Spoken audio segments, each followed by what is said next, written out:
사무엘상 30장 1절로 8절 말씀 봉독하겠습니다.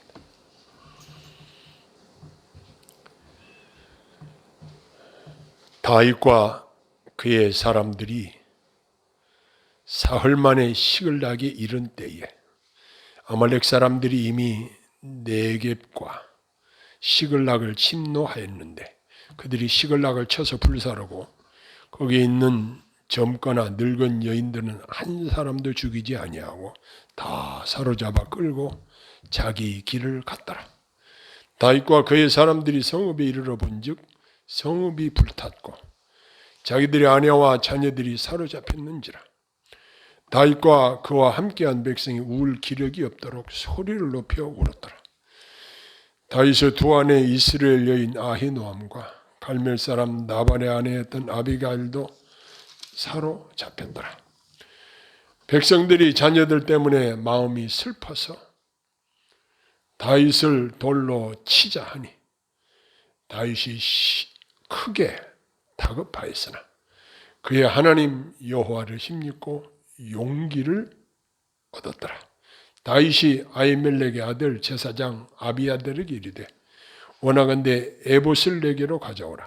아비아들이 에봇을 다윗에게로 가져가매 다윗이 여호와께 묻자와 이르되 내가 이 군대를 추격하면 따라잡겠나이까 하니 여호와께서 그에게 대답하시되 그를 쫓아가라. 내가 반드시 따라잡고 도로 찾으리라. 아멘.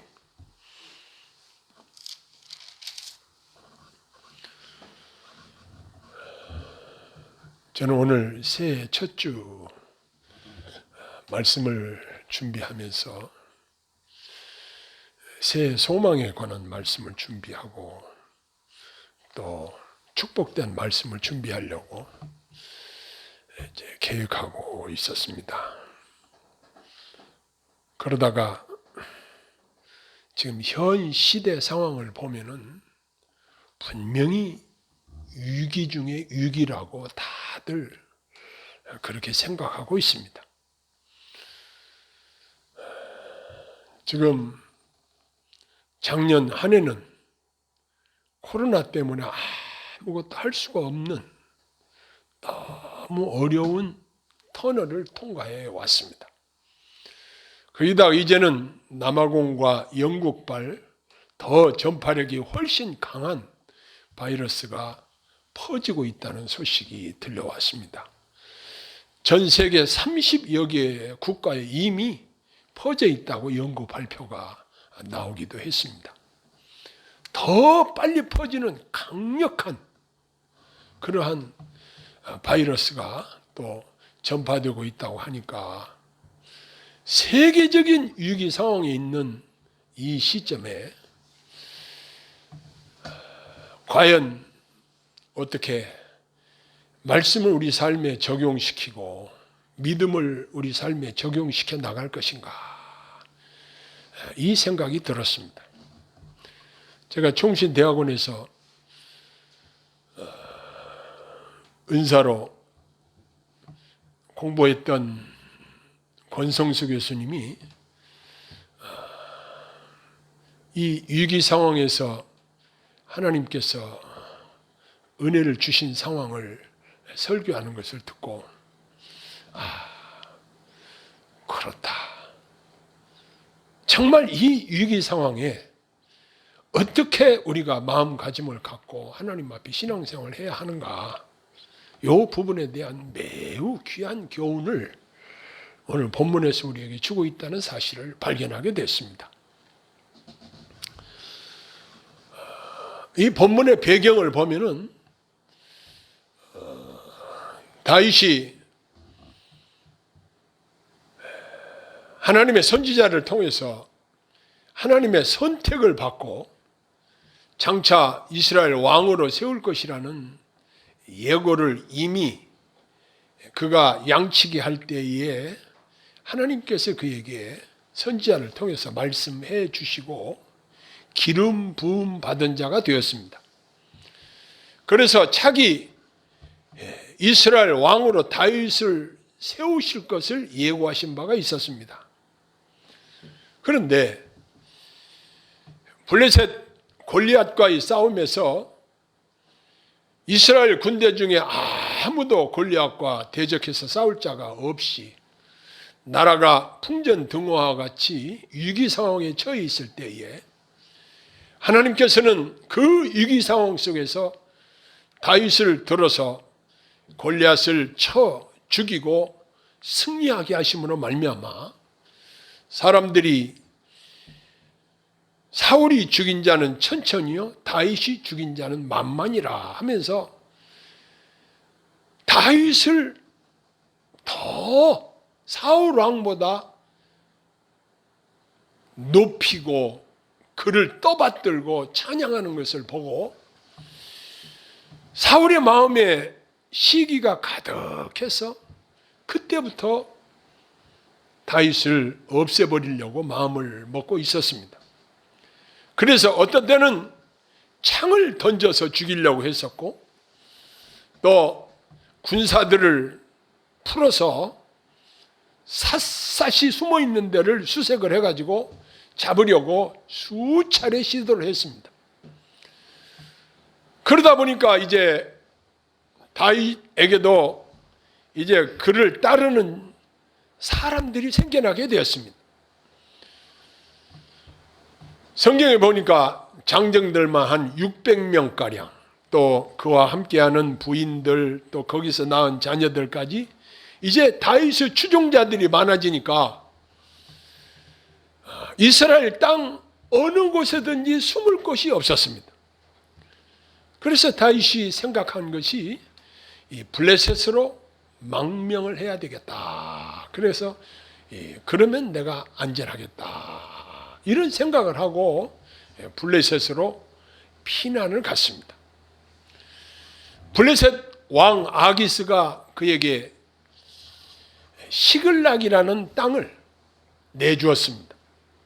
여기서 살아라. 그래서 시글락에서 다윗과 그의 일행이 살게 되었습니다. 그런데 문제가 발생을 했습니다. 블레셋에서 이제 사울 왕을 공격하고 이스라엘을 공격해야 되는 일이 발생을 하게 되었습니다. 이제 이스라엘과 블레셋이 전쟁을 하게 되는데 다윗이 블레셋 왕 아기스에게 제안을 합니다. 우리도 참여해서 함께 싸우게 해달라 제안을 합니다. 그때에 블레셋 왕 아기스가 허락을 합니다. 그래서 다윗과 그에 함께한 600명의 군사들이 이제 블레셋 왕이 이끄는 블레셋 군대와 함께 이스라엘 전쟁에 나가게 됩니다. 그런데 문제가 또 생긴 것이 뭐냐면 아기스의 신하들 중에 유력한 자들이 장군들이 뭐라고 블레셋 왕 아기스에게 얘기를 하냐면 아니 저 사람은 우리의 유명한 대장인 골리앗을 죽인 사람 아니냐. 저 사람이 전쟁에 가가지고 마음이 돌이켜서 우리를 공격할 수도 있지 않느냐. 저 사람은 어떻게 믿고 이스라엘과의 전쟁에 함께 데리고 나가려고 하느냐 라면서 다윗과 그에 함께한 자들이 전쟁에 함께 참여하는 것을 거부를 했습니다. 이 이야기를 들은 아기스 왕은 다윗에게 이야기를 했습니다. 야, 너 그냥 너 따르는 사람들과 같이 집에 가서 쉬어라. 너를 데리고 가는 것을 우리 높은 사람들이 원하지 않으니까 너 그냥 집에 가서 편안히 쉬고 있어라. 가만히 잠잠히 있어라. 이렇게 아기스가 다윗에게 이야기를 합니다. 여기서 우리가 한번 생각해 볼 것은 우리가 성경에서 다윗의 일생을 보면은 참 아주 훌륭하다 이렇게 생각할 수 있습니다. 물론 훌륭한 면들이 많이 있습니다. 그는 탁월한 전략가였고 시인이었고 그의 믿음은 참으로 우리가 본받을 만한 큰 믿음을 가지고 있었습니다. 그럼에도 불구하고 그는 하나님께서 붙으시지 않았다고 한다면 자기 민족과 전쟁을 할 수밖에 없고 자기 이스라엘 민족을 죽일 수밖에 없는 그런 위급한 상황에 놓이게 되었습니다. 그리고 그 전쟁에 나갈 것을 자기가 자초했습니다. 따져놓고 보면은 하나님께서 이스라엘 왕으로 세우시겠다고 한 약속을 기억했다고 한다면 그런 제안을 블레셋 왕에게 하지도 않았을 것입니다. 만약 거기서 반역을 해서 블레셋 군대와 싸운다고 해도 600명의 군사를 가지고 수만 명의 블레셋 군대를 이길 수는 없었을 것입니다. 이렇게 하기도 어렵고 저렇게 하기도 어려운 그런 상황인데 하나님께서는 장차 이스라엘 왕으로 세우실 다윗에게 자기 민족과 싸우고 자기 민족의 피를 흘리는 일에 가지 못하도록 막아주신 은혜가 있었다는 사실입니다. 많은 사람들은 다윗은 꽤나 훌륭하다고 이렇게 생각을 합니다만은 하나님이 그를 막아주시고 하나님이 그의 방패가 되어주시고 하나님이 그를 지켜주시고 은혜 주시지 않았다고 한다면 그는 꼼짝 못하고 전쟁터에 나가서 결국은 사울 왕이 이끄는 이스라엘 사람들과 싸울 수밖에 없는 그러한 상황에 놓이게 되었던 것입니다. 그런데 하나님께서는 블레셋 높은 사람들의 마음을 움직여 가지고 다윗을 그 전쟁에서 열애시켜 주셨습니다. 제외시켜 주셨습니다. 이 얼마나 놀라운 은혜인지 모릅니다. 이렇게 다윗이 곁길로 빠져나갈 때에 하나님께서 그를 지켜주시고 하나님께서 그를 제자리로 돌려놓아 주시고 이제 자기 집으로 돌아와 보니 시글락 다윗의 무리가 살던 그 동네가 완전히 불타버리고 그 부녀자들이 다 끌려갔습니다. 생포되어서 끌려갔습니다. 동네는 다 불살라지고 가지고 있는 소유물들은 다 약탈해 가버리고 말았습니다. 아말렉 족속 군대들이 와가지고 다윗과 그를 따르는 군사들이 없다는 것을 알았던지 그 시글락이라는 마을을 완전히 초토화시키고 이제 다윗의 군대들이 없는 그 틈을 타서 완전히 잿더미로 만들어버리고 말았습니다. 그런 상황을 와서 보니 다윗과 그에 함께한 자들이 이제 얼마나 울었던지 울 기력조차도 없는 그야말로 위기 중에 위기를 맞이하게 되었습니다. 집에 돌아와 보니 마누라 아이들 다 잡아가 버리고 집은 불타버리고 그러니 사람들이 그 책임을 누구에게 돌리냐면 다윗에게 돌립니다. 그래서 다윗을 돌로 쳐 죽이려고 마음을 먹었습니다.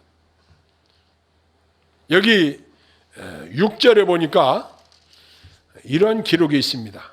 백성들이 자녀들 때문에 마음이 슬퍼서 다윗을 돌로 치자 하니 다윗이 크게 다급하였으나 그의 하나님 여호와를 힘입고 용기를 얻었더라 그랬습니다. 다윗을 따르는 무리들이 이제는 다윗을 돌로 치자 합의를 했습니다. 이 사실을 한 다윗의 마음이 다급하였다 그랬습니다. 참으로 자기 개인의 위기가 닥쳐온 것입니다. 그런데 그의 하나님 여호와를 힘입고 용기를 얻었더라 그랬습니다. 여기서 우리가 생각해야 될 것은 위기 상황에 첫째는 우리 마음이 중요합니다. 어떠한 어려운 일을 만나도 호랑이에게 물려가도 정신을 차려야 산다는 우리 속담이 있듯이 우리 마음의 상태가 매우 중요합니다. 그런데 여기 보니까 그의 하나님 여호와를 힘입고 용기를 얻었다. 우리가 어려운 위기 상황을 만날수록 정신을 차리고 하나님께서 주시는 은혜를 힘입어서 용기를 내는 것이 중요합니다. 이것이 우리가 살아남는 비결이라는 사실입니다. 그 다음에 다윗이 한 일이 뭐냐면 제사장 아히멜렉의 아들 아비아달을 불렀습니다. 에봇을 내게로 가져오라. 이제 제사장이 앞에 이제 입는 앞치마에 이제 그 기도할 때 묻는 우림과 둠밈이라는 것이 있는데 제사장이 그것을 입고 하나님께 기도하는 그러한 것인데 하나님께서 자기에게 어떤 뜻이 계신가 이것을 묻기 위해서 기도하기 위해서 제사장을 부르고 여기 에봇을 내게로 가져오라 이야기를 합니다. 그리고 다윗이 여호와 하나님께 질문을 합니다. 내가 이 군대를 추격하면 따라 잡겠나이까? 이렇게 질문을 합니다. 그때에 여호와께서 그에게 대답을 하십니다. 그를 쫓아가라. 내가 반드시 따라잡고 도로 찾으리라. 하나님께서 분명하게 그에게 응답을 해주십니다. 여기서 우리가 배워야 될 게 뭐냐면 우리가 고난당할 때에 위기의 때에 우리가 해야 될 일은 뭔가 하나님을 바라보고 하나님께 기도해야 한다는 사실입니다. 고난당하는 자가 있느냐? 저희들은 기도할 것이요 즐거워하는 자가 있느냐? 찬송할지니라 말씀하신 그 말씀대로 우리가 위기의 상황 속에서 우리 성도들이 해야 될 일은 제일 먼저 하나님께 도움을 요청하는 일입니다. 하나님, 나를 도와주세요.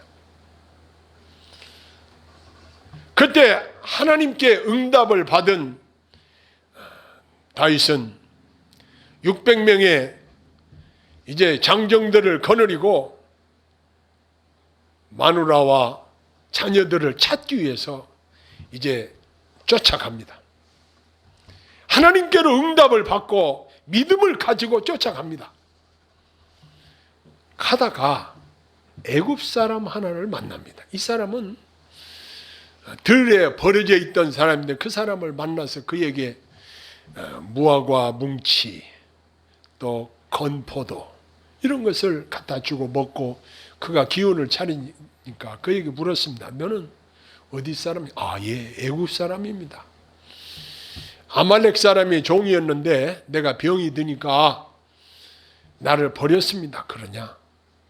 그런데 그 애굽 사람이 그 다윗의 가족들, 다윗의 일행들의 가족들을 끌고 간 그 위치를 정확하게 알고 있었던 것입니다. 그래서 이제부터는 그 애굽 사람이 다윗의 편에서 가이드 역할을 하게 된 것입니다. 나를 그 주인에게 넘기지 않고 나를 보호해 주기로 약속한다고 한다면 내가 당신들을 안내하겠습니다. 기꺼이 가이드 역할을 하게 되었던 것입니다. 그래서 결국 그 애굽 사람의 안내를 받아서 수월하게 다윗 일행의 가족들이 잡혀간 그곳에 당도하게 되었습니다. 그때 당도했을 때 그들은 우리가 이 많은 전리품을 얻었고 이제 이렇게 전쟁에서 이겼으니까 먹고 마시고 즐기자 하면서 이 사람들이 마음이 풀어져 있었을 그때에 새벽에 그들을 치고 낙타를 타고 도망간 사람이 한 400명 되고 그 외에 이제 잡혀갔던 부인, 자녀들을 하나도 생명을 손상하지 않고 그들을 다 데려올 수 있게 되고, 아말렉 군대가 자기들이 주변에서 약탈해온 많은 전리품을 가져오게 되었습니다. 하나님께서는 약속하신 대로 반드시 지키신다는 사실입니다.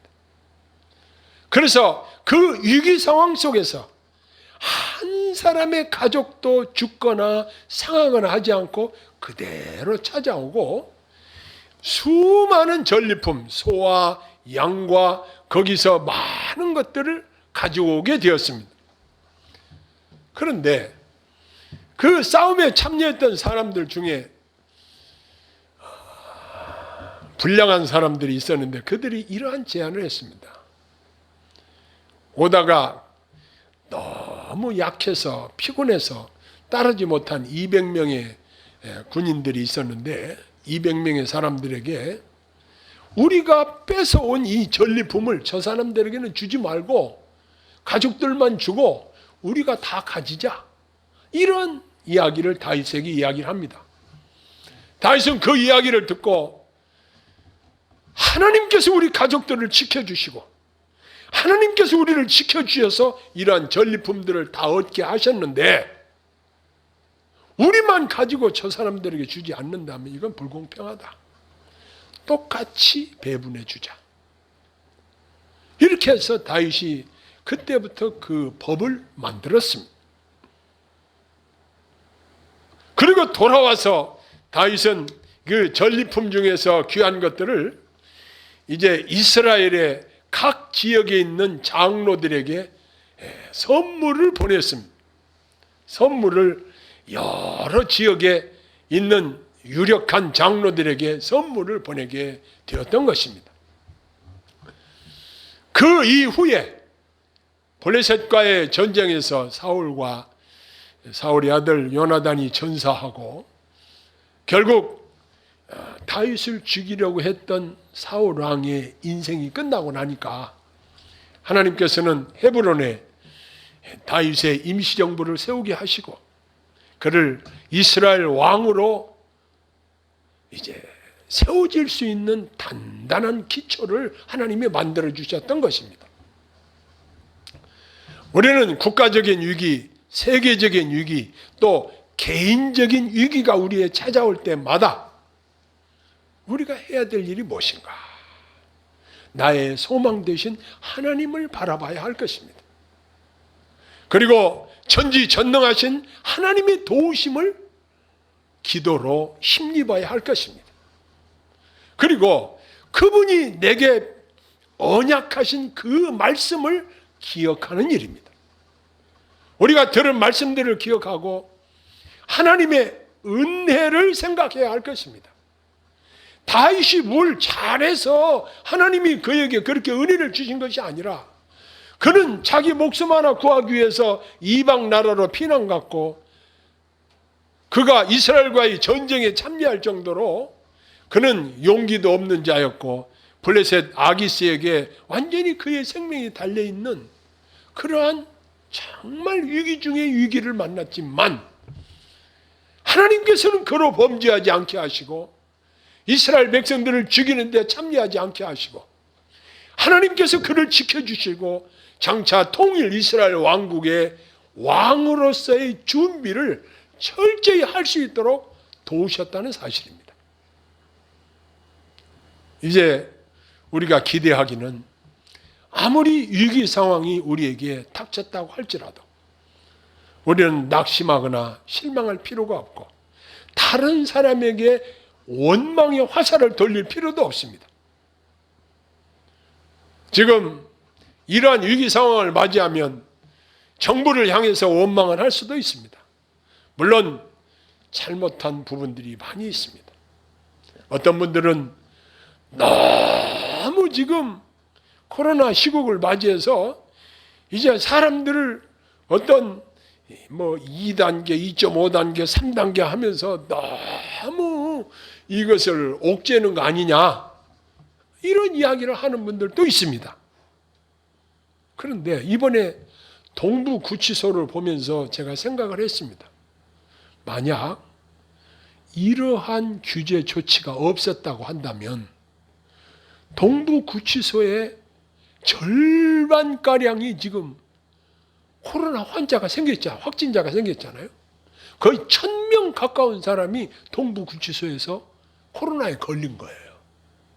자, 거기는 방역 수칙을 제대로 지키지 않았다는 결론이 나오고 법무부 장관이 사과를 하고 이러한 상황이 벌어지게 되었습니다.